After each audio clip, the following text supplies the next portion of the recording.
Good morning बच्चों।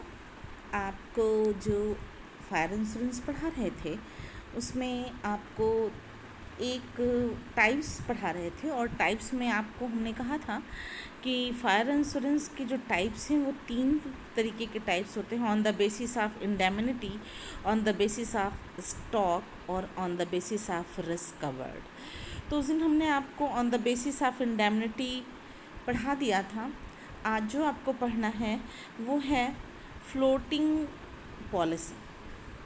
क्या होती है ये फ्लोटिंग पॉलिसी? ये आप देखिए, when a policy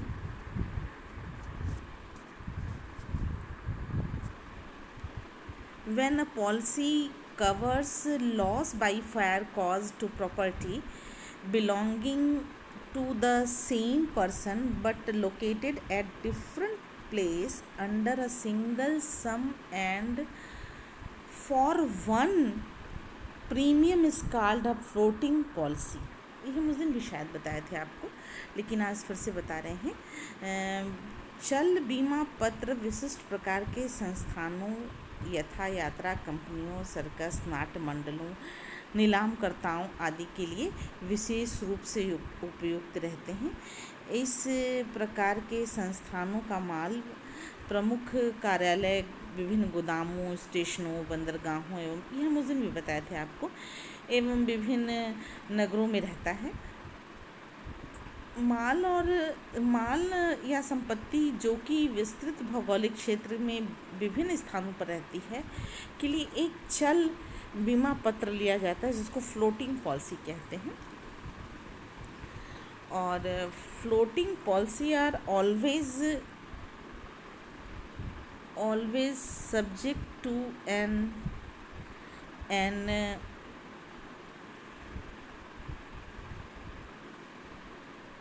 premium is called an average clause. It covers the floating risk of several goods laying in different localities. For example, such policy covers goods of the same person laying in 2 warehouses at 2 different locations. It is not easy for the owner take a policy for a specific amount, and hence the best way is to take out a floating policy all the stock of goods।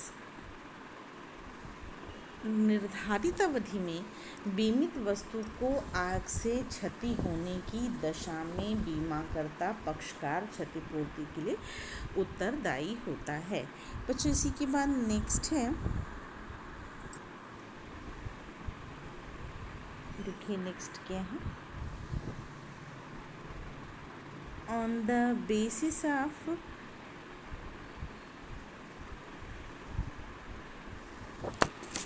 Stock declaration, second है stock declaration policy. क्या होती है stock declaration policy?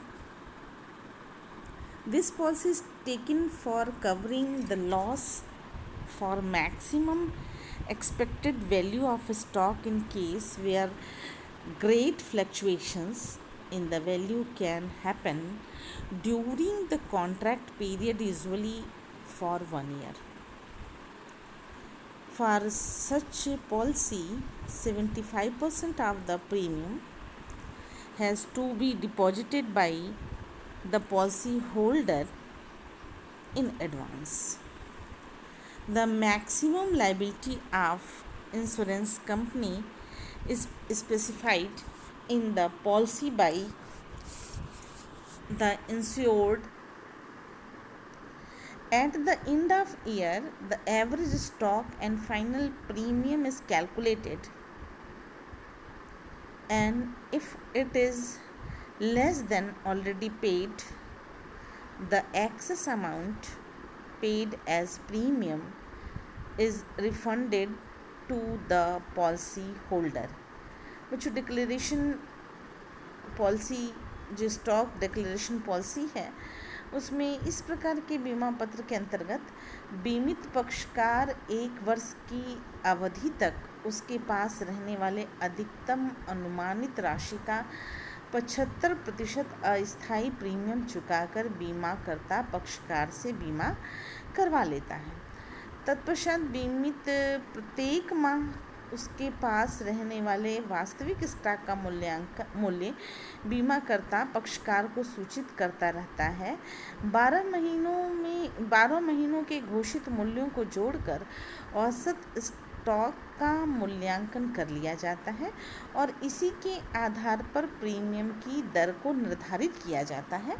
यदि अधिकतम अनुमानित राशि की घोषणा पहले की गई थी तो उससे घोषित मूल्य कम होने की दशा में घोषित मूल्य कम होने पर अधिक मात्रा में दी गई प्रीमियम पुनः बीमित को लौटा दी जाती है। हानि होने की दशा में घोषित मूल्य के आधार पर क्षतिपूर्ति की वसूली की जाती है। बच्चों, मीनिंग इसका ये होता है कि जो डिक्लेरेशन है उसमें जो इंश्योरेंस पॉलिसी पेपर है उस पॉलिसी में 1 वर्ष के तक उसके पास रहता है। फिर उसके बाद उसमें कहने का मतलब कि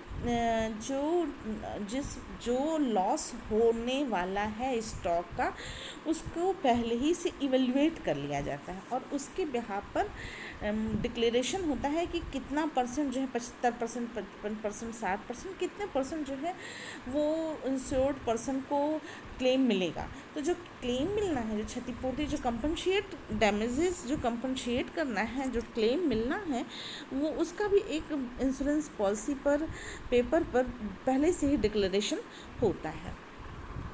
नेक्स्ट है बच्चों, ये है एडजस्टमेंट पॉलिसी, नहीं excess policy. This policy is taken for covering the stock of mechanized merchandise whose value and quality are consistently fluctuating. In such case, it is not appropriate to take one policy for definite sum. So the insured takes an ordinary policy for list value of the stock and another excess policy for excess value of the stock. Thus, 2 policies are issued under excess policy. The actual value of the stock will be reported periodically. अब बच्चों देखिए, अब access policy क्या है कि अतिरिक्त बीमा पत्र इसको अतिरिक्त बीमा पत्र कहते हैं। अतिरिक्त बीमा पत्र ऐसे व्यक्तियों के लिए उपयुक्त होते हैं जिनके न केवल स्टॉक की मात्रा समय समय पर परिवर्तित होती रहती है वरन स्टॉक के बाजार मूल्य में भी निरंतर कमी या वृद्धि होती रहती है। अतिरिक्त बीमा पत्र के अंतर्गत बीमित को 2 बीमा पत्रों का निर्गमन किया जाता है। फर्स्ट तो पत्र में स्टॉक की उस मात्रा का उल्लेख किया जाता है जो सामान्यतः उसके पास रहती है और दूसरे बीमा पत्र में उस राशि के लिए निर्गमित किया जाता है जितने मूल्य का उच्चावचन यानी कि उतार चढ़ाव उस मूल्य के संबंध में एक निर्धारित अवधि में होने की संभावना है। कहने का मतलब कि मान लीजिए कि जो इंश्योरेंस अमाउंट है वो अगर मान लीजिए कि 6 महीने बाद इंश्योरेंस अमाउंट करें, जो स्टॉक का इंश्योरेंस कराया गया है वो स्टॉक की वैल्यू 6 महीने बाद बहुत तेज़ी से गिर गई और लेकिन उसमें आग लग गया तो उसको क्या मिलेगा क्लेम, ये पहले से ही डिसाइड कर दिया जाता है। ये एक्सेस पॉलिसी इसीलिए ली जाती है, इसलिए उसको 2 तरीके का इंश्योरेंस पेपर मिलता है कि क्या क्या जो पॉलिसी के रूल्स एंड रेगुलेशंस हैं वो प्री डिसाइड। मान लीजिए कि 6 महीने बाद जो लिया गया था उसका प्रीमियम, जिस समय पॉलिसी ली गई थी उस समय प्रीमियम बहुत कम था, लेकिन कुछ दिन बाद 6 महीने बाद उसकी वैल्यू बहुत बढ़ गई और जिस समय बहुत वैल्यू बढ़ गई उस स्टॉक की उसी समय आग लग गया।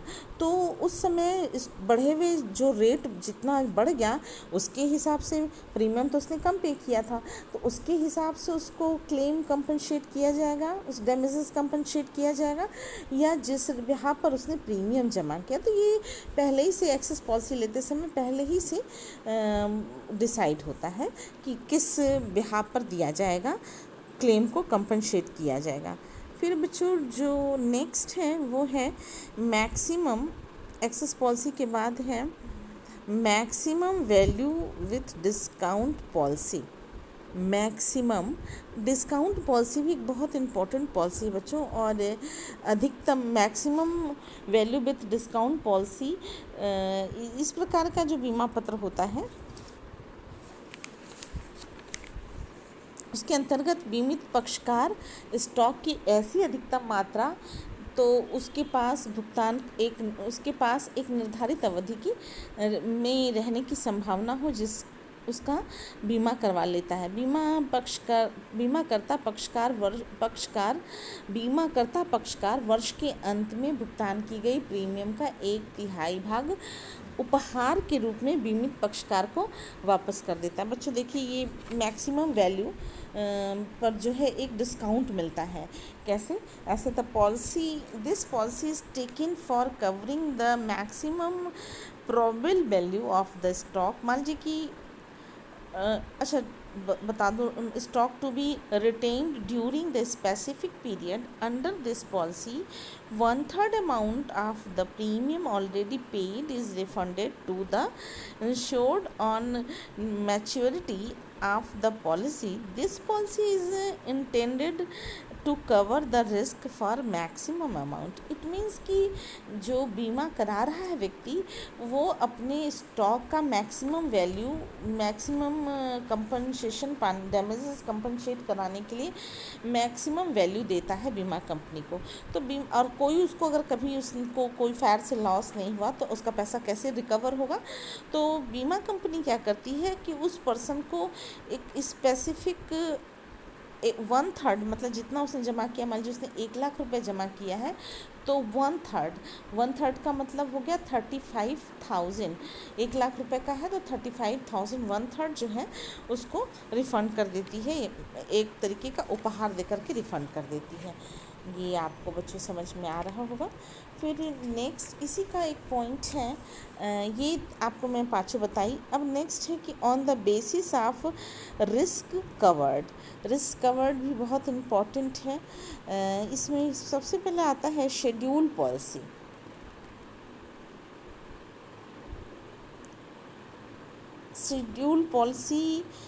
A schedule policy is one which covers many parties under combined terms and conditions.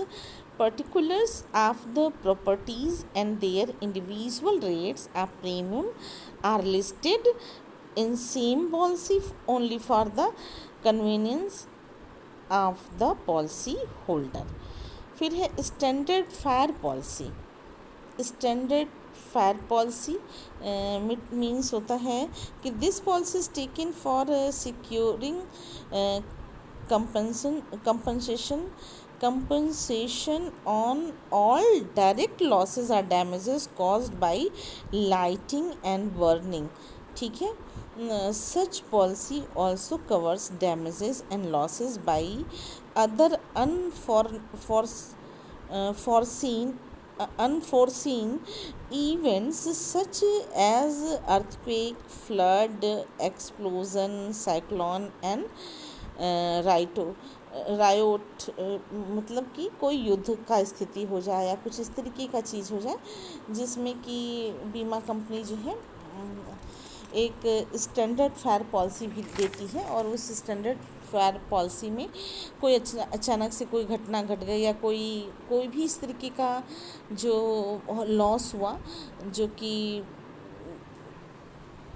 कहिए आप इस तरीके से कि जिसके लिए पहले से तैयारी नहीं की गई थी कि अगर कितना लॉस हो जाएगा, पहले से डिसाइड नहीं है कि लॉस कितना हो जाएगा, तो ऐसे समय में भी उसको भी जो है इंश्योरेंस कंपनी क्या देगी ये प्री डिसाइडेड होता है। नेक्स्ट बच्चों कंप्रहेंसिव पॉलिसी। ये this policy is taken for different commodities and hence is also known as all in one। मतलब इसको कंप्रहेंसिव पॉलिसी के संग संग ऑल इन वन भी कहते हैं, कंबाइंड पॉलिसी भी कहते हैं। A single policy covers the properties from different risk such as theft, बच्चों इसमें burglary, third party risk etcetera besides, जो भी मतलब किसी थर्ड पार्टी के थ्रू अगर कोई लॉस हुआ है, या इस प्रकार की बीमा पत्र गृहस्थी की वस्तुएं, टिकाऊ सामान जैसे रेडियो, टीवी, वीसीआर, रेफ्रिजरेटर आदि के लिए निर्गमित किए जाते हैं, इशू किए जाते हैं। ठीक है। नेक्स्ट है बच्चों लॉस ऑफ प्रॉफिट।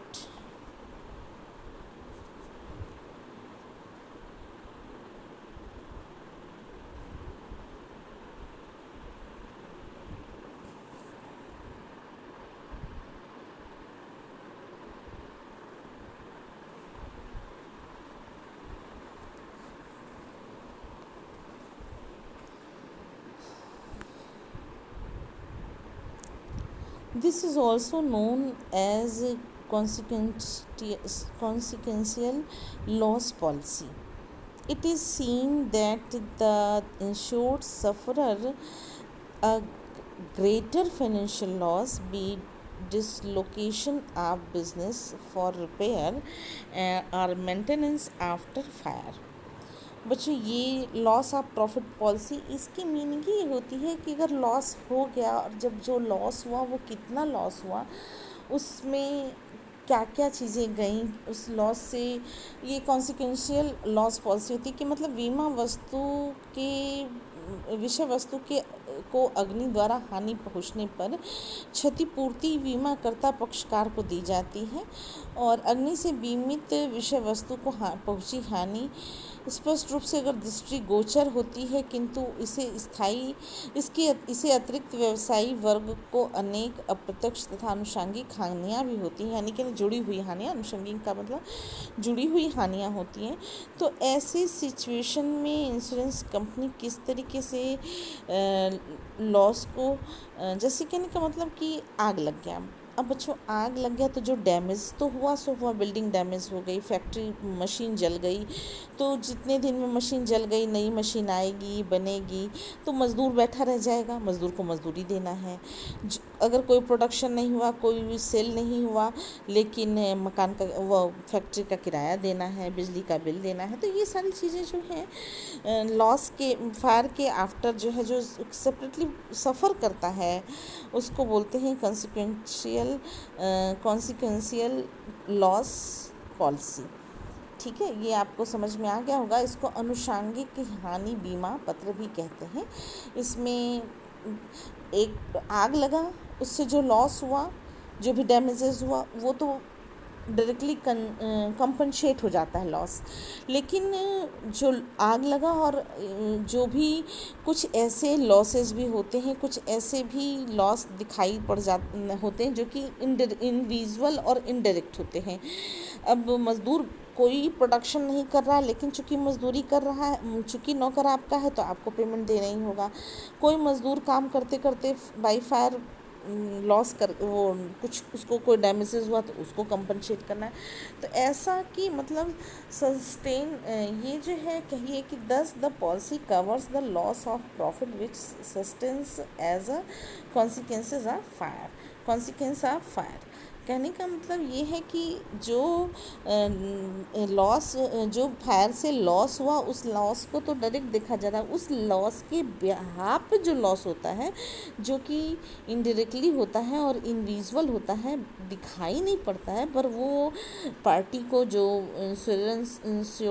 इंश्योरर है, जो बीमा ले रहा है, उस पर्सन को, उस पार्टी को निश्चित रूप से बियर करना पड़ता है। तो वो उसके लिए भी इंश्योरेंस कंपनी एक व्यवस्था की हुई है कि ऐसे भी खर्चे, यानी कहने का मतलब कि थर्ड पार्टी को अगर कोई लॉस होता है तो उन खर्चों को भी जो है बीमा कंपनी कैसे कंपनसेट करेगी, उसके लिए क्या प्रीमियम होगा, ये सारा कुछ प्री डिसाइडेड होता है। फिर बच्चों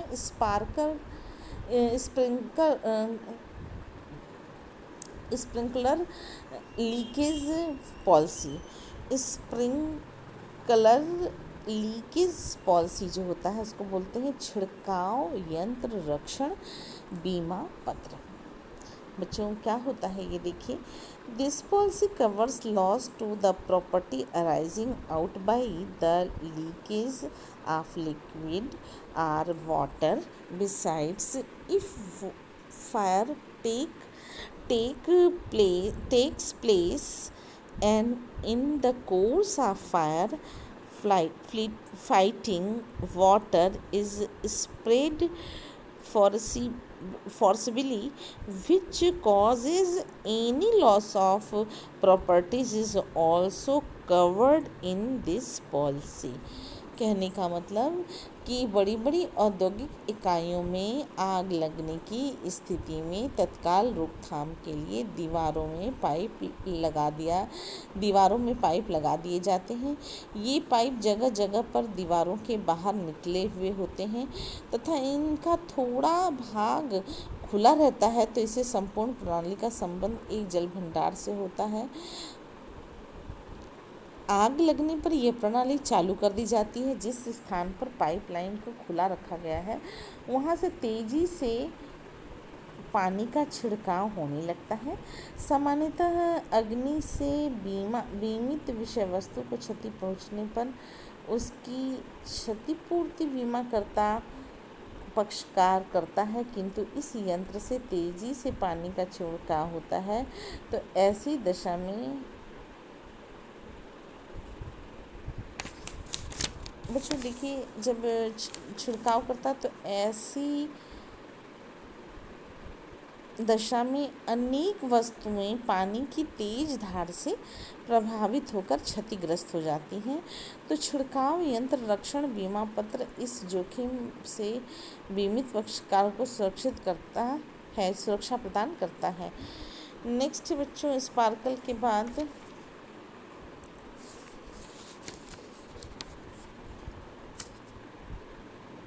claim procedure for fire insurance. कैसे क्लेम लिया जाता है फायर इंश्योरेंस का? बच्चों, इंटीमेशन होता है दोनों बीमा कंपनी और उसमें जो बीमा ले रहा है उसमें इंटीमेशन होती है, एक इंटीमेशन होता है।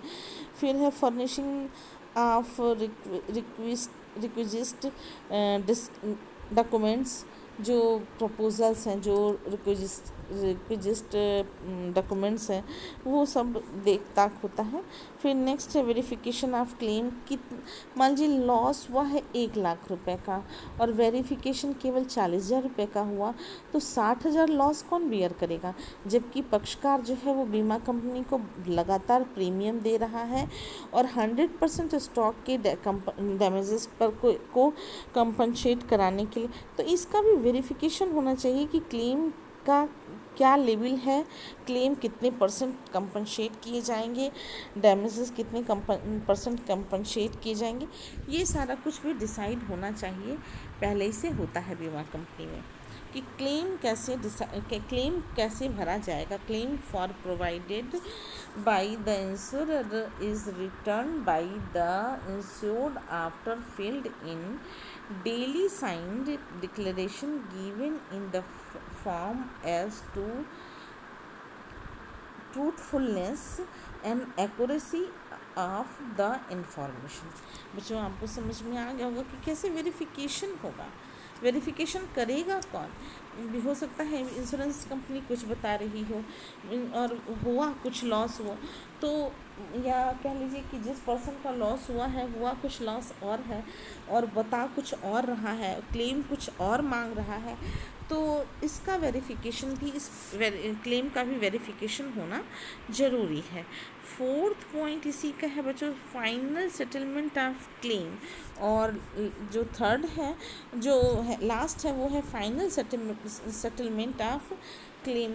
फाइनल सेटलमेंट की मीनिंग ये होती है कि एक दोनों हैं बीमा कंपनी, वो एक लाइबिलिटी सेटलमेंट का लेती है कि इस प्रकार बीमा पत्र बड़े शोरूम, मरम्मत कार्यशालाओं के स्वामी आदि के लिए अधिक उपयोगी होती है।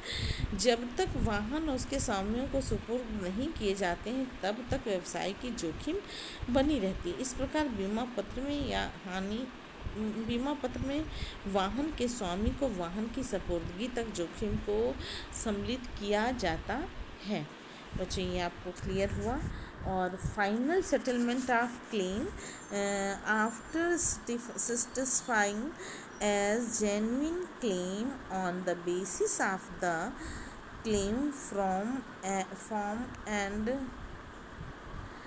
the investigation report, the company then settles the claim by paying the insured sum to the policy holder।